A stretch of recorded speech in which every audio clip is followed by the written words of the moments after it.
Welcome to Parveen ma'am classes. आज हम इस सेगमेंट में क्लास 7 इंग्लिश की टेक्स्ट बुक रेनबो का चैप्टर नंबर 15 करेंगे। Inspiration helps. इंस्पिरेशन यानी प्रेरणा जो है वो मदद करती है।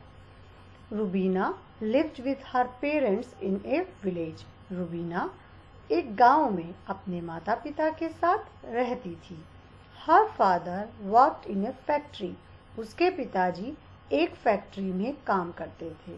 She was studying in class 6. वह कक्षा 6 में पढ़ रही थी। She always stood first in the class. वह अपनी कक्षा में हमेशा फर्स्ट आती थी। One day, when her father returned home, he was feeling weak. एक दिन जब उसके पिताजी घर वापस लौटकर आए तो वे बहुत कमजोरी महसूस कर रहे थे।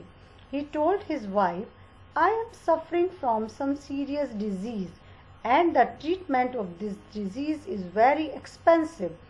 उन्होंने अपनी बीवी को, अपनी पत्नी को बताया कि मैं किसी गंभीर बीमारी से पीड़ित हूँ और इसका जो इलाज है, इस बीमारी का जो ट्रीटमेंट है, इलाज है, इज़ वेरी एक्सपेंसिव, बहुत ज़्यादा महंगा है। On hearing this Rubina's mother became very sad. ये सुनने पर, ऑन हियरिंग दिस, ये सुनकर रूबीना की जो माता जी थी वो बहुत उदास हो गई।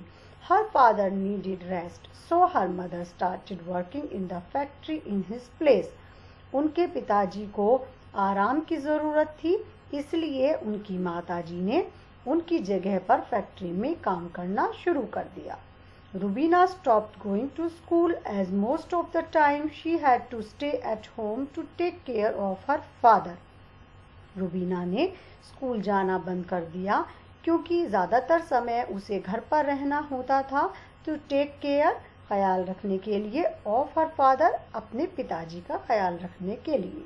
She was worried about her studies. Worried, चिंतित, अबाउट हर स्टडीज, अपनी पढ़ाई को लेकर वह काफी चिंतित थी। One day on their way to the factory Rubina and her mother met her teacher. एक दिन रास्ते में, फैक्ट्री जाने के रास्ते में रूबीना और उनकी जो माता जी थी उन्हें रूबीना के टीचर मिले। The teacher asked the reason for her absence from school. अध्यापक ने कारण पूछा, फॉर हर एब्सेंस, उसकी अनुपस्थिति का, फ्रॉम स्कूल, विद्यालय से उसकी अनुपस्थिति का कारण पूछा। रूबीना सेड, रूबीना ने कहा, I am not going to school because my father is very sick and unable to work. Rubina ने कहा कि मैं स्कूल नहीं आ रही हूँ क्योंकि मेरे पिताजी बहुत बीमार हैं और काम करने के योग्य नहीं रहे हैं।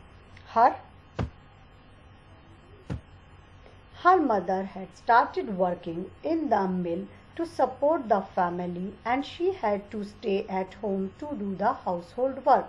उसकी माता को मिल में काम करने के लिए जाना होता था, to support the family, अपनी फैमिली को चलाने के लिए, और she had to stay, और उसको रहना होता था, at home, घर पर, to do the household work, घर के जो कामकाज हैं उनको निपटाने के लिए घर पर रहना होता था।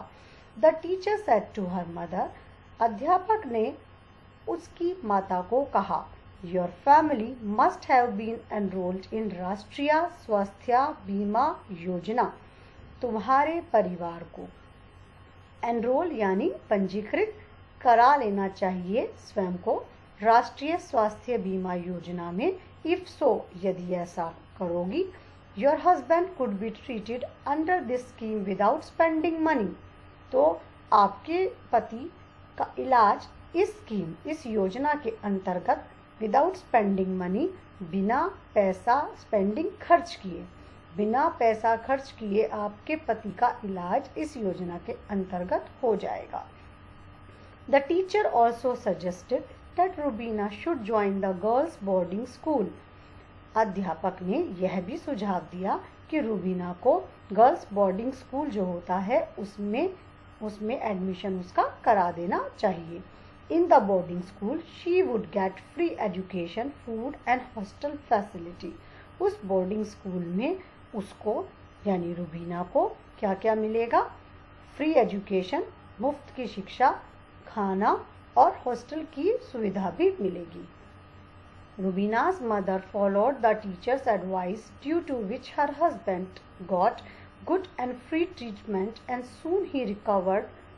तो रुबीना की जो माता जी थी उन्होंने followed the teacher's advice, teacher की सलाह का पालन किया, जिसके कारण due to which जिसके कारण her husband उनके पति got good अच्छी और मुफ्त इलाज उनको मिल गया and soon he recovered और वे जल्दी ही ठीक हो गए. On the other hand, दूसरी तरफ in the boarding school में Rubina also completed her education. Rubina ने अपनी जो शिक्षा थी वो पूरी कर ली without any hurdle, बिना किसी रुकावट के, बिना किसी बाधा के. She excelled in her studies and got admission in a reputed medical college.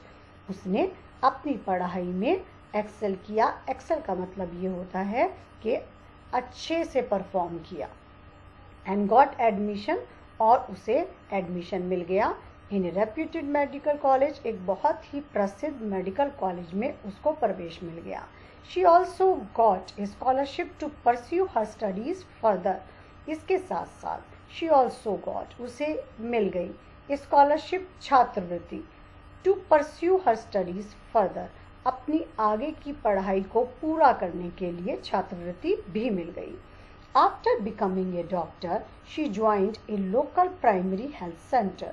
Doctor बनने के बाद उसने क्या किया? एक स्थानीय प्राइमरी हेल्थ सेंटर, प्राथमिक स्वास्थ्य केंद्र में उसने ज्वाइन किया. Later on she open A school for the children of village. बाद में उसने गांव के बच्चों के लिए एक स्कूल खोला. One day Rubina along with her parents visited her teacher. एक दिन रुबीना अपने माता पिता के साथ टीचर के यहाँ गई. They expressed their gratitude to the teacher. उन्होंने एक्सप्रेस अभिव्यक्त किया their gratitude अपना एक तरह से आभार to the teacher, अध्यापक के प्रति अपना आभार व्यक्त किया. रुबीना's parents felt proud of their daughter. Rubina के माता पिता को उनकी पुत्री पर, उनकी बेटी पर गर्व था. तो ये थी कहानी इंस्पिरेशन हेल्प, यानी एक किसी इंसान की सही सलाह जो होती है, सही प्रेरणा जो होती है, उससे कितने की ज़िंदगी बन जाती है. यही रुबीना के साथ हुआ. टीचर की सही एडवाइस का पालन उन लोगों ने किया और उनकी ज़िंदगी में जो भी परेशानियां थी उसका उन्होंने डटकर सामना कर लिया और आसानी से उन मुश्किलों को, उन परेशानियों को झेल लिया. तो आई होप आप लोगों को ये कहानी बहुत अच्छी लगी होगी. Thank you.